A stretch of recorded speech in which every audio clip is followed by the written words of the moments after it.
চারিদিকটা এত খারাপ খারাপ কথা শুনছি, মনটা সত্যিই খারাপ হয়ে যাচ্ছে। এত অত্যাচার হিন্দুদের উপরে, এত মন্দির ভাঙা হচ্ছে কেন? মানুষ তো মানুষই না, মানুষের সাথে মানুষের লড়াই। এটা যদি বন্ধ করা যেত তাহলে কতই না সুন্দর হতো পরিবেশটা, বলো? তো এইসবকে ফেলে রেখে আমাদের সামনের দিকে এগিয়ে যেতে হবে। তো চলো আজকের ভিডিওটা শুরু করা যাক। তো হ্যালো ফ্রেন্ডস, কেমন আছো তোমরা সবাই? আশা করি সবাই খুব খুব খুব ভালো আছো, আর আমি কিন্তু অনেক ভালো আছি। আর গুড মর্নিং সবাইকে। কয়দিন পরেই বাড়িতে পুজো, এই জন্য সব কিছু পরিষ্কার করা হচ্ছে। আর ওদিকে ওই ছোটদি কাঁঠাল দেখছিল পেকেছে কিনা, আর ছোটদি সব কিছু পরিষ্কার করছে, সেই সবগুলো করছে, মানে সব কিছু পরিষ্কার করে নেওয়া হচ্ছে। বাড়িতে অনেক ঘাস লতা পাতা জড়িয়ে গেছিলো, যেমন তোমার গাছগুলো অনেক বড় বড় হয়ে গেছিলো, সেইগুলো সবগুলো কেটে দিচ্ছে। আর এদিকে আমার ননদ এসেছে বলে একটু চিকেন রান্না হচ্ছে আজকে। তো এখানে প্রথমে আমি চিকেনের রান্নার জন্য প্রিপারেশান নিচ্ছিলাম। তো এখানে প্রথমেই আমি একটু এলাচ আর একটু শুকনো লঙ্কা ফোড়নে দিয়ে দিয়েছি, তারপরে পেঁয়াজ দিয়ে দিয়েছি, আর আদা রসুন তোমার পেস্ট করে রেখেছি, সেই পেস্টটা পরে দিয়ে দেবো। এই যে আদা রসুনের পেস্টটা, এটা আমি এখন দিয়ে দিচ্ছি। দেন চিকেনটা আমি কষাবো।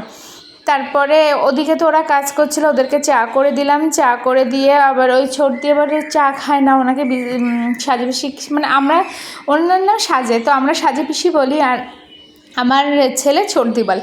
তো ওই সাজে পিসি মুড়ি খায়, তো মুড়ি দিয়েছি। আর এখানে মামনি ওই সব কিছু দেখলে তো সব কিছু ওরা কেটে দিয়েছে। তো ওখানে একটা কুমড়ো গাছও হয়েছিল ভালো, তো ওই কুমড়ো গাছটাও কেটে দিয়েছে। তার জন্য সেই কুমড়ো গাছ শাকটা কেটে রেখে দিচ্ছে ফ্রিজের মধ্যে, এখন রেখে দেবো। আজকে আর ভাবছি করবো না, দেখি যদি করি তো করব, না ভাবছি আজকে আর করবো না। চিকেন হচ্ছে আর শাক আর করবো না, ফালতুই নষ্ট হবে। তো এখানে আমার চিকেন রান্না রেডি হয়ে আছে। চিকেনটা রান্না করেছি, হালকা একটু ঝোল ঝোল রেখেছি, কিন্তু চিকেনটা কিন্তু খেতে দারুণই ছিল। আর তারপরে আমি সোজা ওপরে চলে গেছিলাম। ওপরে গিয়ে বিছনা তুললাম। বাসি বিছনা তো আমার পড়ে থাকে প্রায় তোমার 10টা সাড়ে 10টা পর্যন্ত, 11টা পর্যন্ত পড়ে থাকে কোনো কোনো সময়। যতক্ষণ আমি নিচে থাকি ততক্ষণই বাসি বিছনাটা পড়ে থাকে, কারণ মিস্টার মজুমদার যখন ঘুম থেকে ওঠে তার আগেই আমি ঘুম থেকে উঠি। আমি উঠি 6টার সময়, আর আয়ুষ যদি স্কুলে যায় তাহলে 6টা বাজতে 10 মিনিট বাকি তখন উঠি, আর যদি স্কুল না যায় তাহলে ওই তোমার 6:30 পৌনে 7টার দিকে উঠি। তো আর মিস্টার মজুমদার ওঠে তোমার 8:30টার সময়। তো আমি সুতরাং নিচে বাসি কাজকর্ম করে তারপরে রান্না বসিয়ে নিচের কাজকর্ম করতে থাকি। সেক্ষেত্রে কী হয় বলো তো, নিচে কাজ করতে করতে আর উপরে যাওয়া হয় না, আর বাসি বিছনাও তোলা হয় না। আর এদিকে দেখেছো কিছুক্ষণের মধ্যেই কেমন মেঘ করে এসেছে, আর একটু বৃষ্টিও হয়েছে। আর আমাদের এই বাথরুমের এখানটা, এই ছাদের এখানটা না, এই দেখো এই গাছটা হয়েছে, এই গাছটা হলে না এই ছাদটাকে ফাটিয়ে দেয়। এই জন্য এই কাকুটাও কাজ করছিল, তো ওই কাকুকে দিয়ে ওটা কেটে নেওয়া হচ্ছিলো গাছটা, নাহলে অসুবিধা হয়। তারপরে আবার দুপুরবেলা স্নান টান করে আমরা একটু খাওয়া দাওয়া করতে বসে গেছি। আর আমার বর বলছে এখন ভিডিও করার কি দরকার, খেয়ে নিই। আমি সেই খাওয়াটারই ভিডিও করছিলাম। তারপর দুপুরবেলা একটু ঘুমিয়েছিলাম, ঘুম থেকে উঠে দেখি কেমন মেঘলা মেঘলা হয়ে গেছে, আর এখনও কিন্তু ঝিরিঝিরি বৃষ্টি পড়ছে। সেটা ক্যামেরার মধ্যে বোঝা যাচ্ছে না, কিন্তু হালকা হালকা ঝিরিঝিরি বৃষ্টি পড়ছে, সেটাই আমি কিন্তু একটু অনুভব করছিলাম। আমার খুব ভালো লাগে এরকম হালকা ঝিরিঝিরি বৃষ্টি হবে, সেটাতে মুখটা হয়ে যাবো, খুব ভালো লাগে।